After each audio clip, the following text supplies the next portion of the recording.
1952 लोकसभा निर्वाचन रे एवं 1954 निर्वाचन रे बाबा साहेब आंबेडकर जिते बड़े निर्वाचन रे लड़ुले विरोध रे कांग्रेस लड़ुला विरोध रे कैंडिडेट भी देइतला एवं सेतिरे निजे मध्य ताको हरैया पई निजे पंडित जवाहरलाल नेहरू विरोध रे प्रचार भी करुले बाबा साहेब आंबेडकर को परास्त करने अपरपेक्ष जदि आम देखा ताले भारतीय जनता पार्टी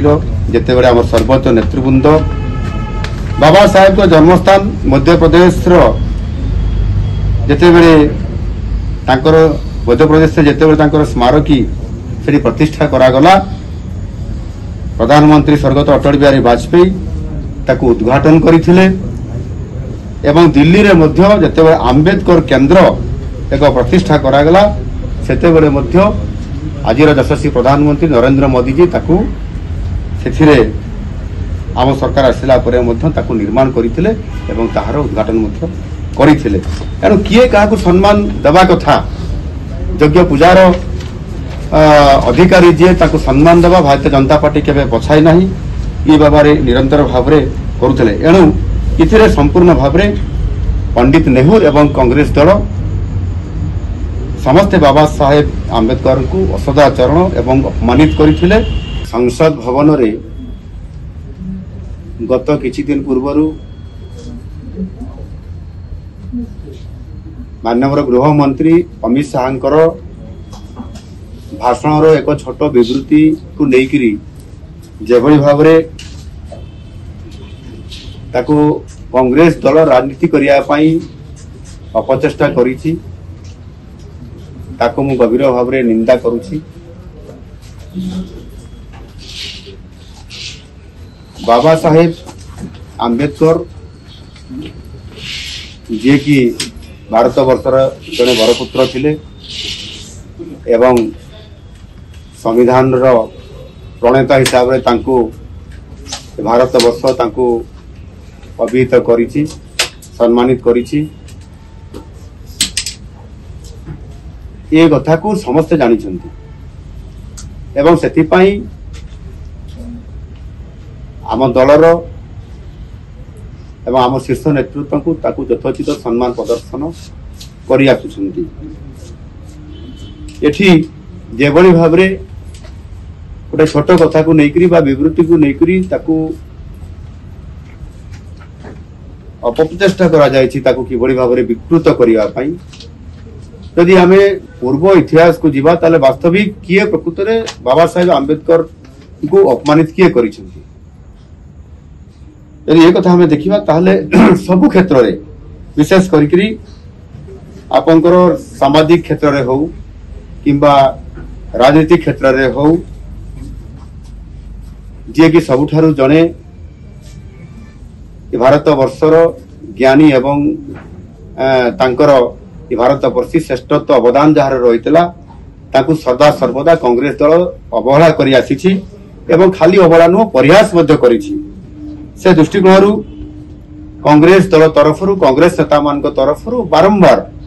बारंबार एवं निजे पंडित नेहरूंकर द्वारा मध्य तांकु अपमानित करा जाइछि एवं सेथि पई मु निश्चित भावरे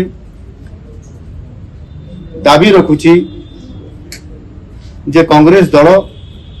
सर्वप्रथम जो बाबा साहेब भीमराव आंबेडकर को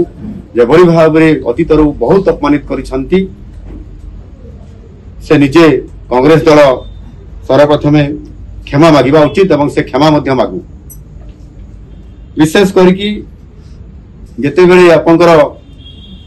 भारत स्वाधीनता लाभ करला परे पंडित नेहरू जवाहरलाल नेहरू जेते बेले भारत वर्षर प्रथम प्रधानमंत्री हेले सेते बेले जो राष्ट्रीय सरकार है से समय विभिन्न राजनीतिक दल एवं जो माने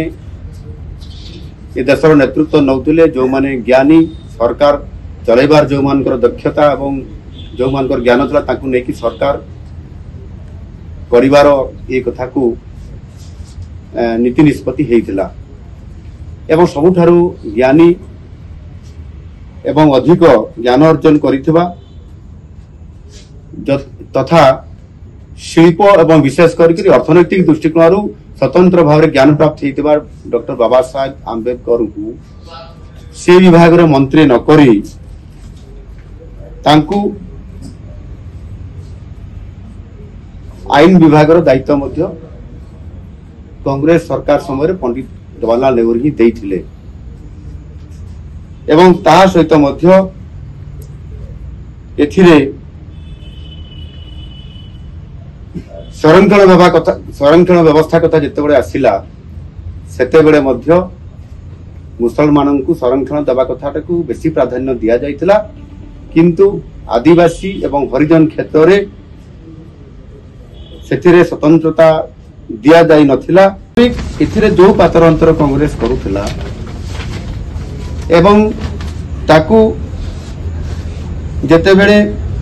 ये कथा को दृष्टि आकर्षण करले भीमराव अंबेडकर जी तांकू से बहुत अपमानित करथिले पंडित नेहरू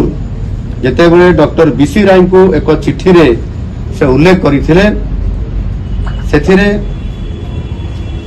जो प्रतिवाद करथिले डॉक्टर भीमराव अंबेडकर विभिन्न कथा को लेकर जेते बेले पातर अंतर करा जाइतिला एवं से कथा को गुरुत्व देले नाही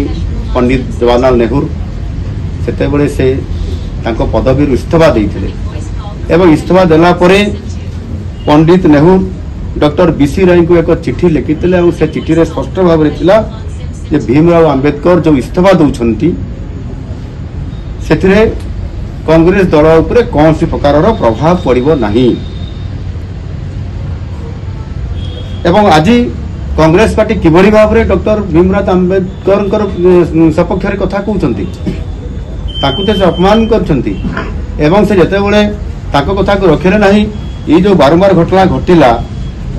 यानी संपूर्ण भाव रे कांग्रेस दल भीमराव अंबेडकर बाबा साहेब को विरोध रे ही थिला 1952 लोकसभा निर्वाचन रे एवं 1954 निर्वाचन रे बाबा साहेब आंबेडकर जिते बेले निर्वाचन रे लड़ुतले तांको विरोध रे कांग्रेस लड़ुतला तांको विरोध रे कैंडिडेट भी देइतला एवं सेतिरे निजे मध्य ताको हरैया पई निजे पंडित जवाहरलाल नेहरू तांको विरोध रे प्रचार भी करूतले बाबा साहेब आंबेडकर को परास्त करिया पई अपरिपेक्ष यदि आम देखा ताले भारतीय जनता पार्टी जिते बड़े आम सर्वोच्च नेतृवृंद बाबा साहेब को जन्मस्थान मध्य प्रदेश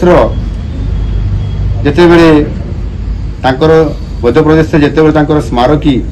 से प्रतिष्ठा करागला प्रधानमंत्री स्वर्गत अटल बिहारी वाजपेयी ताकू उद्घाटन करथिले एवं दिल्ली रे मध्य जिते बड़े आंबेडकर केंद्र एक प्रतिष्ठा करागला सेते बड़े मध्य आज यशस्वी प्रधानमंत्री नरेंद्र मोदी जी ताकू सेथिरे आम सरकार आसला परे मध्य ताकू निर्माण करथिले एवं ताहार उद्घाटन मध्य करथिले एनु किए काहाकू सम्मान देबा कथा यज्ञ पूजार अधिकारी जे ताकू सम्मान देबा भारतीय जनता पार्टी केबे पछाई नाही ई बाबारे निरंतर भावरे करूथिले एनु इथिरे संपूर्ण भावरे पंडित नेहरू एवं कांग्रेस दल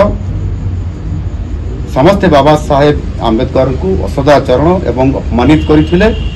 एणु ये नहीं कांग्रेस संपूर्ण भाव में निस्वार्थ भाव में देशवासी आगे क्षमा प्रार्थना करने उचित मु आ गोटे कथा कहना चाहूँगी जे अनेक समय विभिन्न साधारण लोकों को भी कांग्रेस सरकार से भारत रत्न पद्म विभूषण एवं पद्मश्री भली उपाधि प्रदान करुले किंतु निर्वाचन में बाबा साहेब आंबेडकर को परास्त करिथिबा नारायण सारोबा काजरोलकर को 1970 मसीह पद्म विभूषण दे ताकू सम्मानित करथिले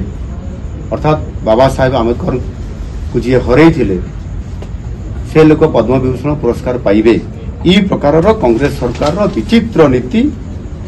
आमे आज देखा पाउछंती एवं किभली भाव में जड़े भारत वर्षर श्रेष्ठ व्यक्तित्व को तांको किभली भाव में से अपमानित करछंती ए कथा मु आज कहया पई एठी गणमाध्यम रे चाहूँ एणु आज निश्चित भाव में कथा मु कहया पई चाहिबी जे विगत जो घटना घटिला ताकू एक राजनैतिक चक्रांत करी गृहमंत्री अमित शाह जो भाषण एक छोट विवृत्ति को नहीं जेभली भाव ताकू विकृत करिसेंती सेतिरे भारतवासी भल भाव जानिछंती जे अमित शाह आभिमुख्य कौन एवं भारतीय जनता बहन करुछंती आउ सेथिपाई राहुल गांधी से सबु जो ड्रामाबाजी करुछंती से ड्रामाबाजी को से बंद करंतु एवं सुस्थ भाव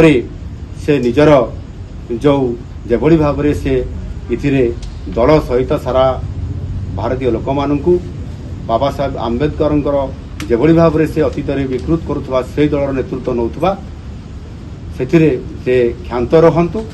एवं संपूर्ण भाव में ये जो नाटकबाजी कर से क्षांत रहंतु निश्चित भाव ये कथा लोक मैंने आगामी दिन में जानी से किभली भाव व्यवहार करती आ लोक मैंने तार उचित जवाब